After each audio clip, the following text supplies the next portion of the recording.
welcome to episode 35 of Universal Adapter. This is the show where two Brits, one who stayed put, that's me, and one who got out, that's me, discuss the relative merits of our current home countries. Each week we'll pick a new topic and discuss who has it better. So this week, actually, we're doing a bit of change of tact this week because we're discussing countries that neither of us are in. And in my case, I have been to the country, I haven't been to the state, because we are discussing our next door neighbours.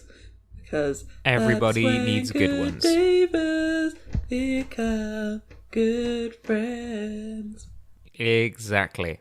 I sang that to one of my friends, and they just stared at me, and then I'd be like, do not have neighbours in Canada? And he's like, I don't know what you're talking about. So it turns out that reference does not travel. Oh dear. Well, how Sarah has what quintessentially Canadian things have you done since I spoke to you last? Oh gosh, I have no idea. I told you about the smoke. Oh, I feel like I did do something Canadian. Yes! I remember now. I had poutine for the first time. Ooh, having never been to Canada, I've never had sort of proper Canadian poutine. How was it? It was good. It was made for me. So made for me by an actual Canadian. So I assume authentic, but not a French Canadian. So, and it is really a French Canadian thing. Yeah, it's basically just cheese, chips and gravy. It's quite good. I'm not normally into cheese, chips and gravy, but because their cheese is quite lumpy, it doesn't grow quite the... I'm about to say it isn't quite such a gross consistency, but I'm not sure if the way I described it was better. It's almost like... It's sort of like almost halloumi in the fact that it didn't melt too much and had that nice chewiness. Okay, chewy and lumpy. But I really like kind of weird cheese, like cheese string, Baby Bell. Give me one of those and I'm a happy woman.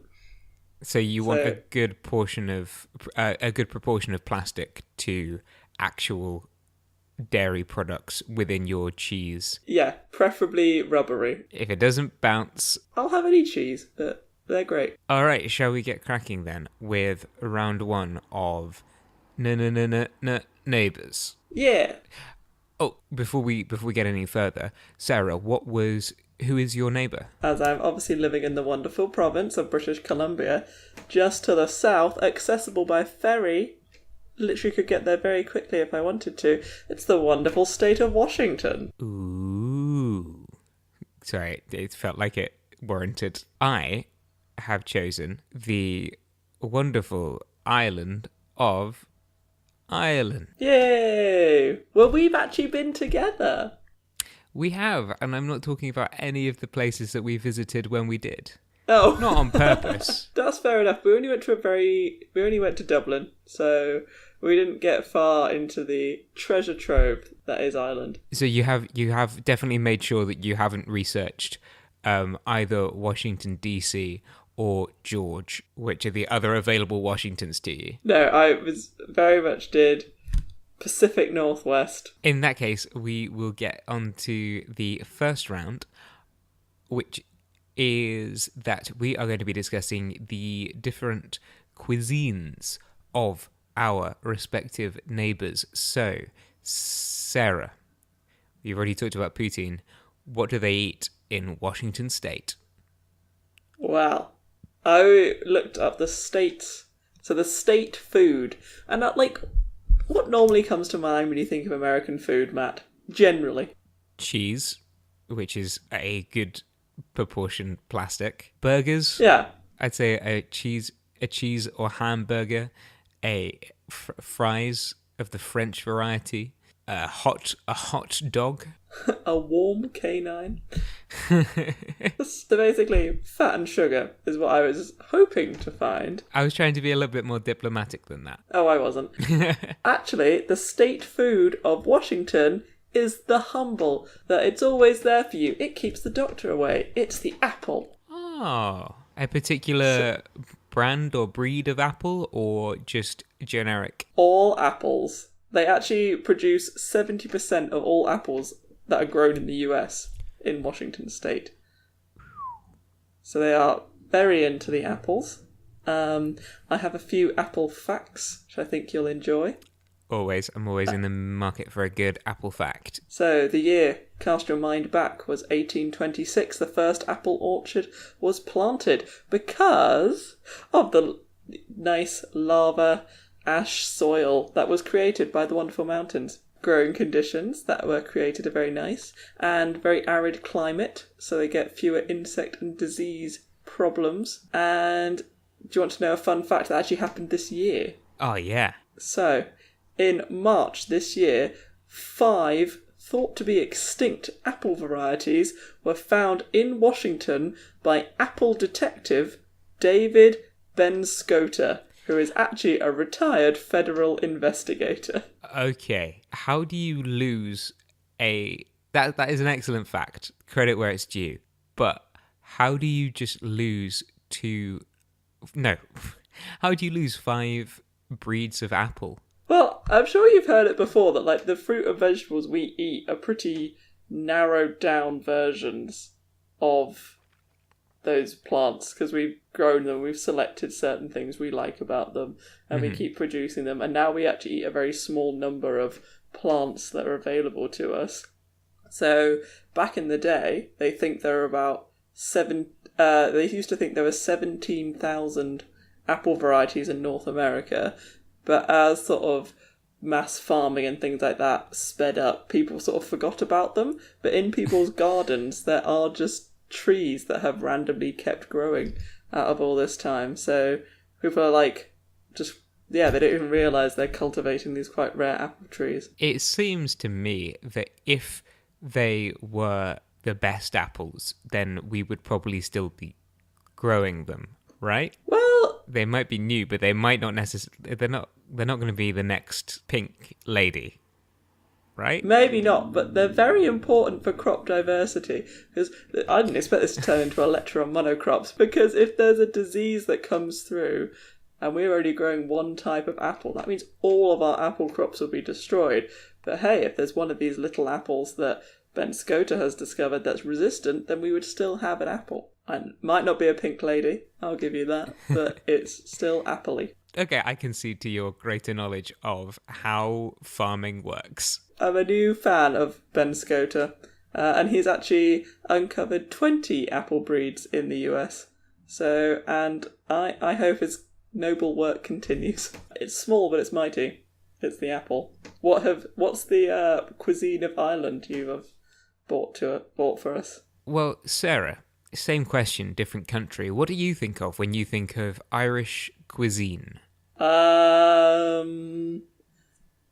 Guinness and potatoes, I'll be honest. Yeah, so that's from what I could gather, and if anybody is a native Irish person, or if they have spent a vast amount of time in Ireland and they would like to refute this, then please do. We are always happy to hear from people. But as far as I could gather, the main staples of Irish cuisine are potatoes and cabbage, mostly stewed. Oh. But one fun cake that I did find out about is called barmbrack, which is a sweetbread that's filled with currants and raisins. And the most exciting thing about this is that as well as being a tasty treat to eat, it is also a fun game. Oh! Yeah, so it is a loaf which is prepared around the Halloween sort of period. And what would used to happen, and may still happen, but this is sort of a traditional sort of thing, is that somebody would cook up a loaf of this bread and they would put in any of 5 different things. And if you found any of these things in your slice of barmbrack, then it would predict something about your upcoming year. So the things that might be put into a barmbrack are as follows. A pea, which is to say the small green vegetable, not just somebody would urinate into the dough. I was more thinking, I'll say noshing down, but that sounds really bad. If I'm eating a bit of cake, I'm not going to notice there's a pea in it. Like a tiny little garden pea. Well, I would imagine that you would look for these things before you commenced in the noshing down. Because there are other better things to find in there as well. So you've got a pea, a stick, a piece of cloth, a small coin, and a ring. Oh, I think I know which one I want. So you can probably guess what the ring symbolizes. Marriage? Yes. So, spoiler alert, most of these are to do with marriage. So, Oh. what do you think the P might symbolize? Oh, God. This one's a little bit more out there. It's green and vibrant. Like the Emerald Isle. It means you're going to fall in love with a beautiful Irish boy. I mean, what the P actually means and that aren't necessarily mutually exclusive. Oh. All the P means is that you're not going to get married that year. Oh. But that doesn't necessarily mean that you're not going to fall in love. That's very true. The P is just sort of like a delayed gratification, I guess. What you really don't want is the stick, which means that you will get married, but it's going to be a sad marriage. Oh, God. Happy Halloween, kids. Sorry about your future marriage. Spooky. And then the other two, the little piece of cloth, that means either that you're going to have bad luck or that you're going to become poor.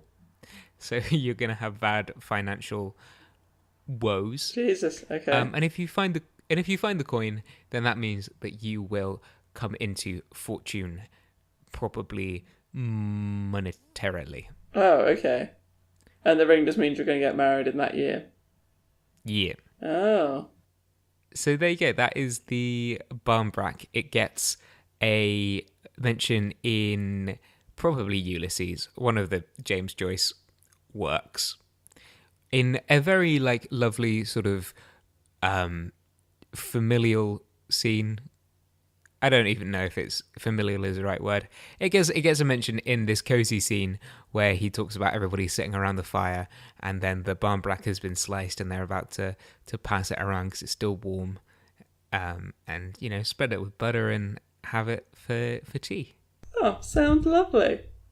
I like your one because I like. Not that I've ever had one, but I do like the idea. This whole idea of food that has secret things hidden in it, like Christmas puddings that have pennies in and stuff like that. Even though it's never happened to me in my life, I do like the idea of it. And it's a bit of fun, isn't it? Well, actually, no. 2 of them are not fun at all, but... Yes, no, I like the idea of food also being a game as well, because sometimes I get bored. So monotonous, it just goes in your mouth. It's been the same since I was born. God.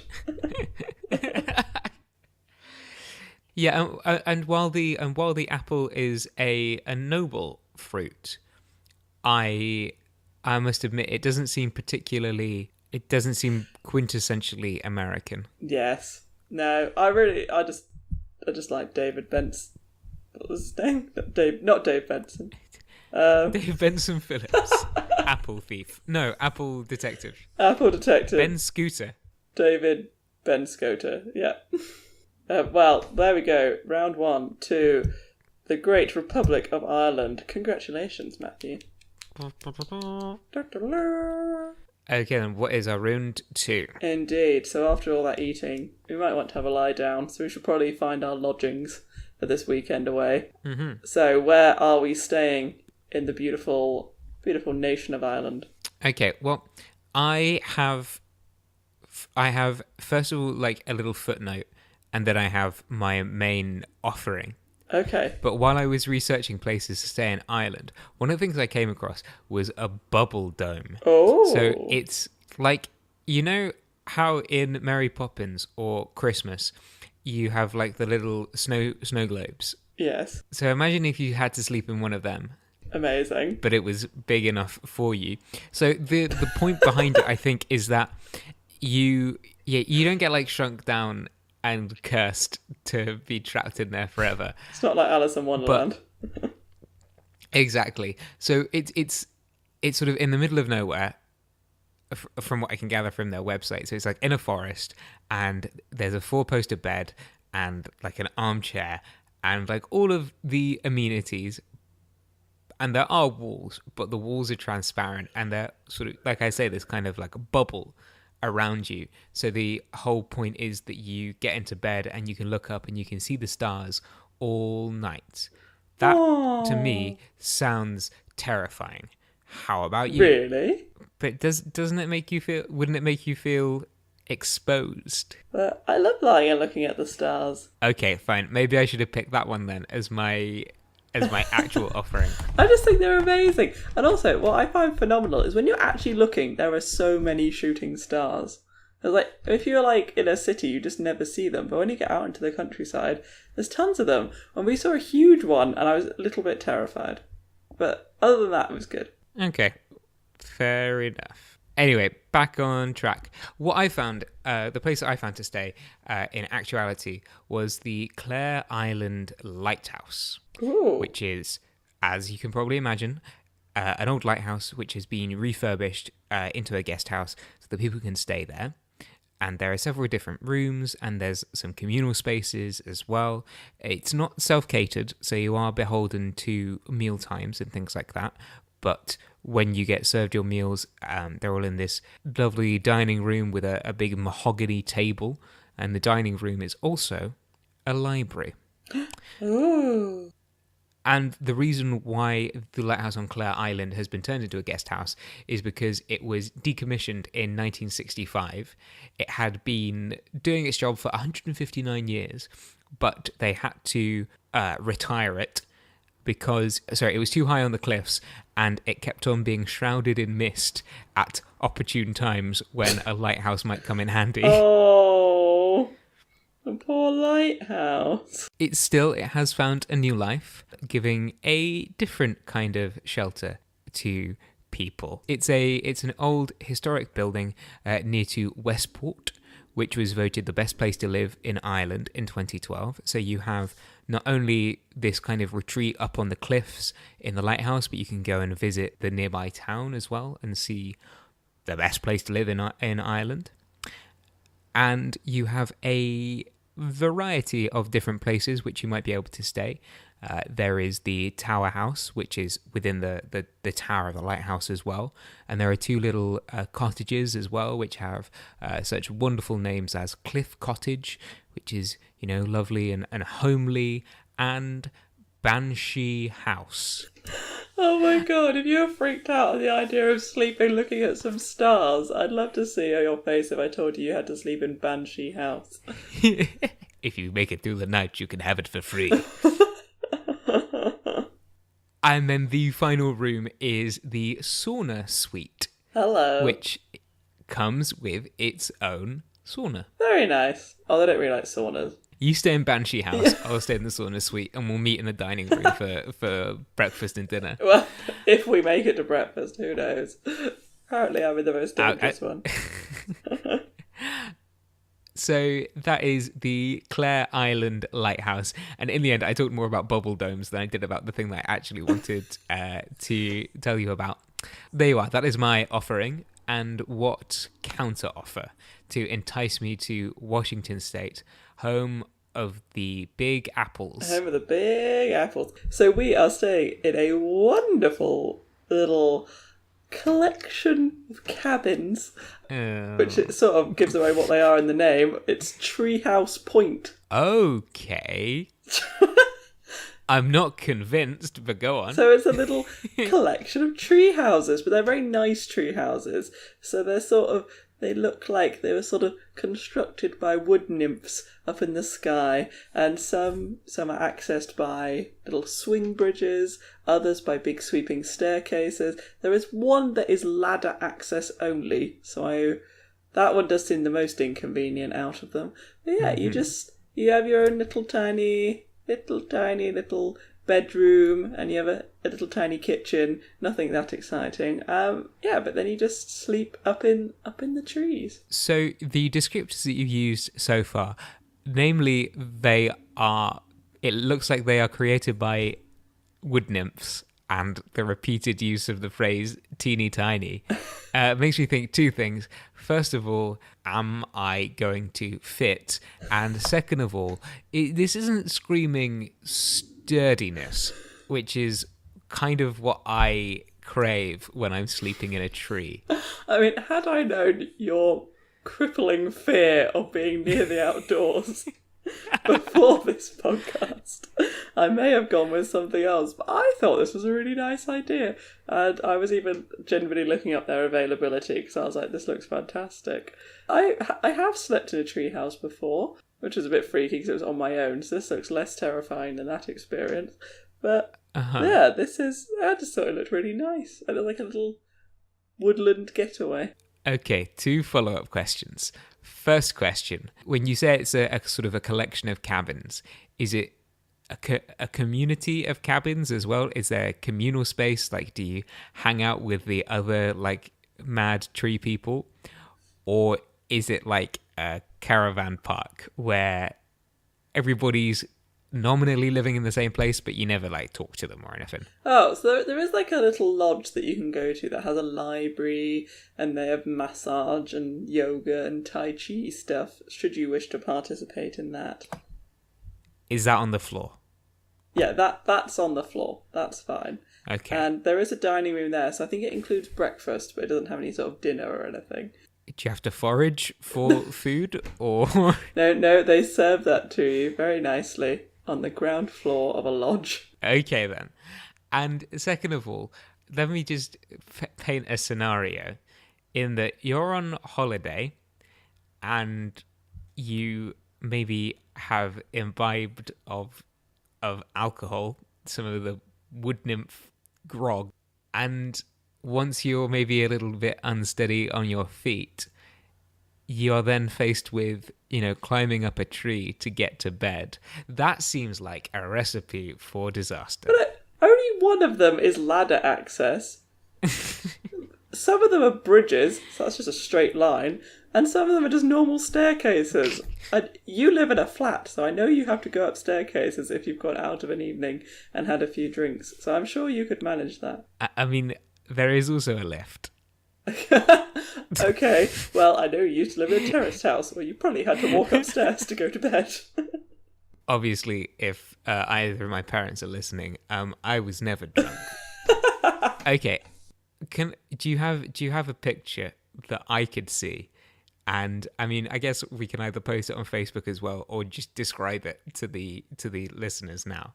But I feel like that will be the only way for me to allay my fears. It looks like an adorable little one-bedroom cabin, but in the trees. And some of them It's a shed. It's a shed in the trees. It's a cabin. It's not a shed. You couldn't have built that from home base. One of them has full-on, 2-story high glass windows. Oh, good. So then they've got even further to fall and shatter on the ground. I thought you were an adventurous person, Matt. I am shocked by your response to this. I thought the idea of sleeping in a treehouse was really cool. I mean, it looks lovely, but I would like to sleep on the ground. You and Katie having a wonderful little snuggly romantic cuddle up in the trees. You can imagine you're going with her rather than me. I won't be offended. Is it any better now? And then, it's time to fall asleep. Roll over, fall out of a tree, die. Wow. So you say that I'm not as adventurous as you would hope, but the only 2 things that I have said are necessities for me are, number 1, being on the ground, and number 2, having opaque walls.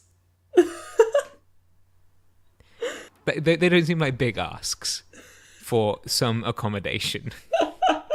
I would argue that those are 2 defining traits of accommodation. Wow. I think we might just have to agree to disagree on this one. Well, I guess in that sense you win, seeing as I would stay at the place you suggested. I mean, if the issue that I'm having is that the danger and the height, the lighthouse is literally built into the side of a cliff as well, as lighthouses sort of have to be. So if I'm going to have a problem with one, I should probably have a problem with the other as well. Forest or seaside? Where would you prefer to stay? Always forest. I love forests. I'm torn. All right, Natalie and Brody. Did you find out how much it was to stay? I did. Okay then, because as much as I dislike the idea of sleeping suspended, if it's cheap enough, I'll do anything. So how much is it going to set me back to sleep in a tree shed? In a tree shed. But the one that I liked, which was Temple of the Blue Moon, is $375 a night, which, assuming yours is in euros, is 320 euros. Okay then. Now mine was, the cheapest were 250, the most expensive were 300 per person per night. So on price and economy alone, it looks like we're living in a shed in a tree. God. Well done, Sarah. Thank you. Jesus. Just shocked by your reluctancy to have fun with your accommodation. Probably why we haven't done more holidays together. I'll begrudgingly take that, and we'll. Oh right. Shall we have a little break to calm ourselves? Well, after that fractious second round.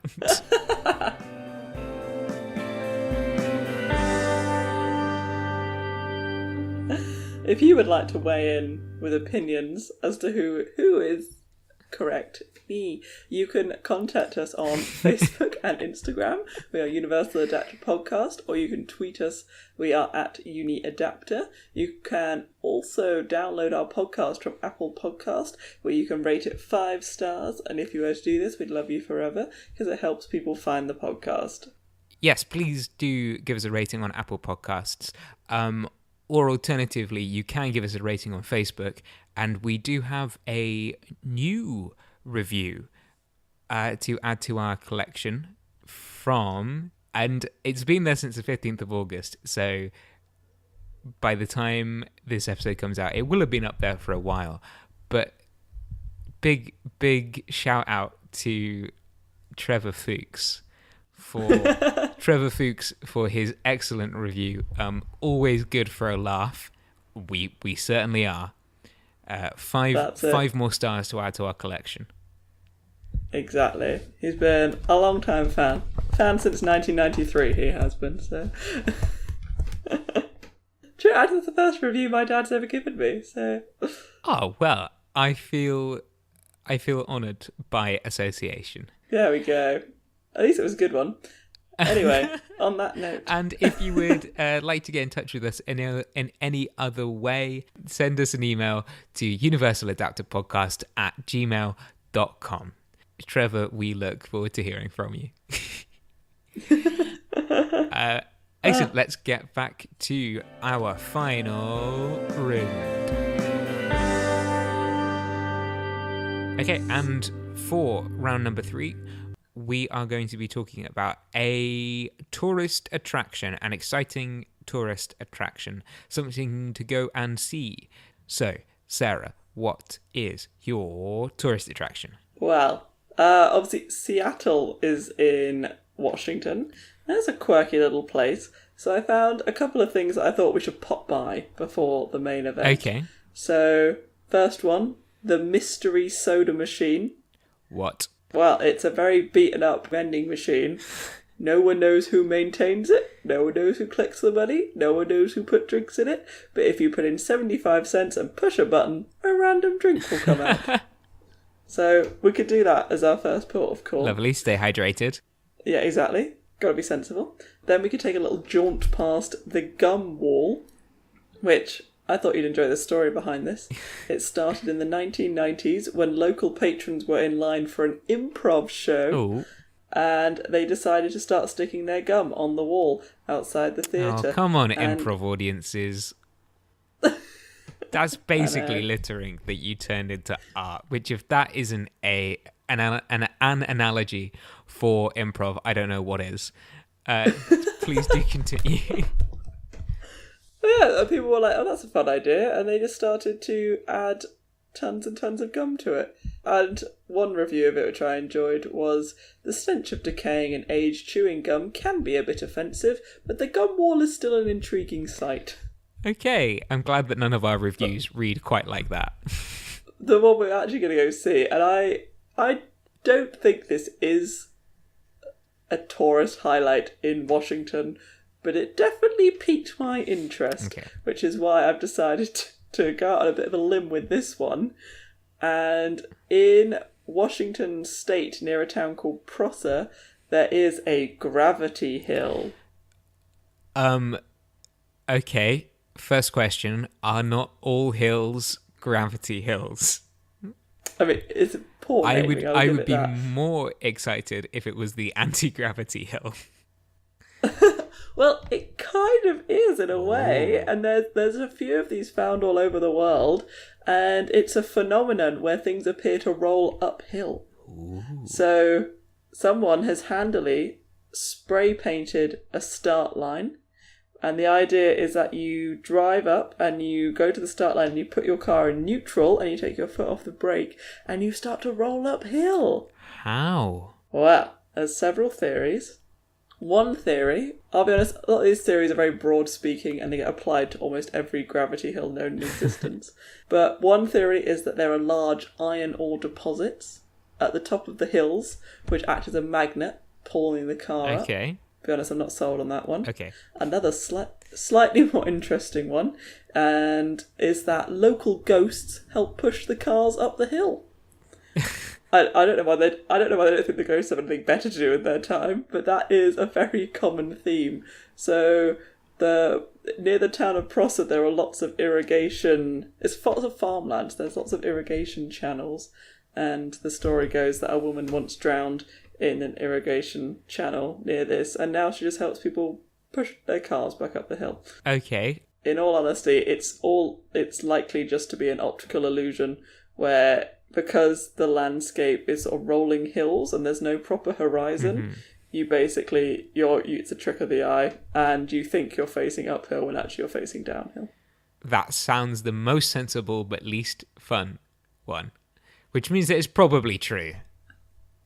Yeah, well, the least fun explanation is always the right one, but I'm more inclined to go with there's a ghost who, for some reason, has a weird interest in pushing cars the wrong way up hills. Cool. So, what is it? First stop, like, haunted, abandoned vending machine, then some old chewing gum. Yeah. And a wrong hill. Okay. Yes. I mean, I like it. I think that would make for an excellent tour. Thank you. Thank you very much. My offering is slightly more well-known. It is the Blarney Stone. Oh, heard of it? Couldn't tell you a thing about it. Okay, so the Blarney Stone is part of Blarney Castle, not the dinosaur. And the myth behind the Blarney Stone is that if you kiss it, it will make you speak good, which obviously I've never kissed it. But so I'd say you need to go give that stone a big old snog, Matthew. And so people go to the castle to have a look around, and then also they try and kiss the Blarney Stone. But it is suspended in the air, and the only way that you can get to kiss it, I mean, so there's sort of like a parapet, like a small waist-high wall, which you have to lean out over to kiss the Blarney Stone. And apparently the only way to do this is by bending over backwards. I don't understand why the same effect couldn't be achieved by just bending over forwards to get your smackers up on the stone. But either because it's... Probably also why you're not very good in limbo competitions, Matt.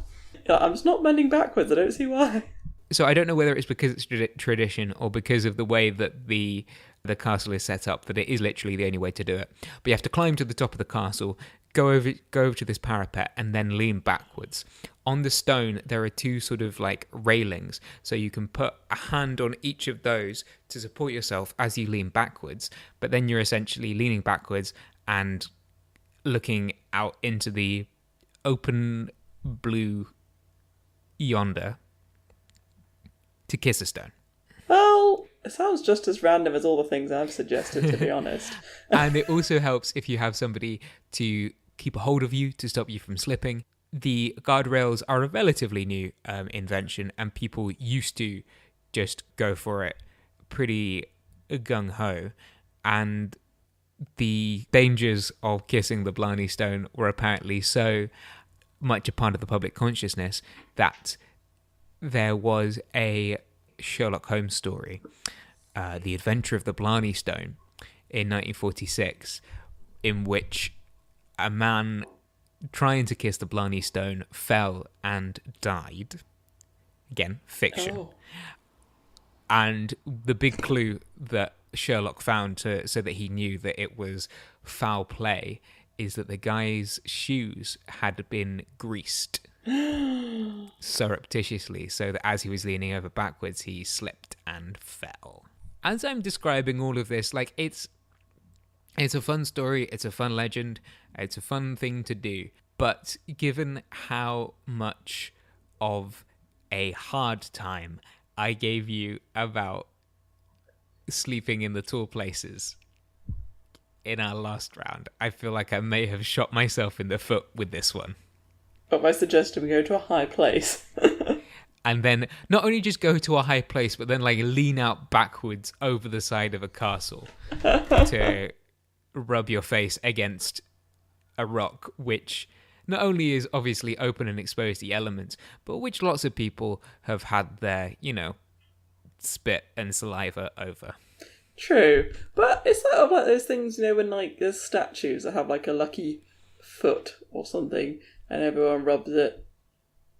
I like stuff like that. I mean, I don't think it does a lot, but I enjoy the process. There's a step up in intimacy between rubbing a statue's foot and then like licking it. Yeah.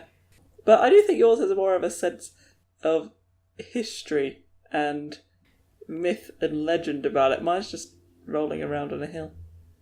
I guess there is a legend associated with yours. Ghost woman who loves touching cars. That is a Channel 4 documentary if ever I heard one. So yeah, I think that mine is more of a traditional tourist destination. I like yours. I want to go see the Blarney Stone now. All right, which means that let's do a little recap. Round number 1, we talked about cuisine. Yes. Or 2 particular foodstuffs, and in that one, the barmbrack of Ireland won. Yes.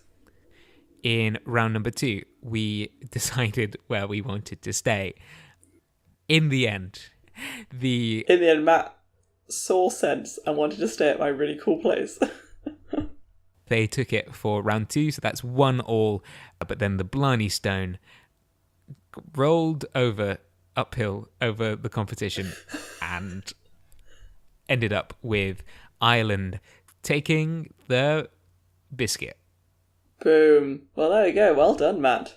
All right, two for 2. This will be the second episode in a row, which I have won. Oh, God. Well, I'm starting to learn more about your personality, at least, so I can tailor my experiences. I'm either getting better or you are resting on your laurels.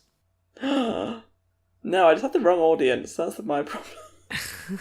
Okay, tell you what, I will put a poll up on the Facebook for people to vote whether they would enjoy living in a tree house or a lighthouse. Yes, please do.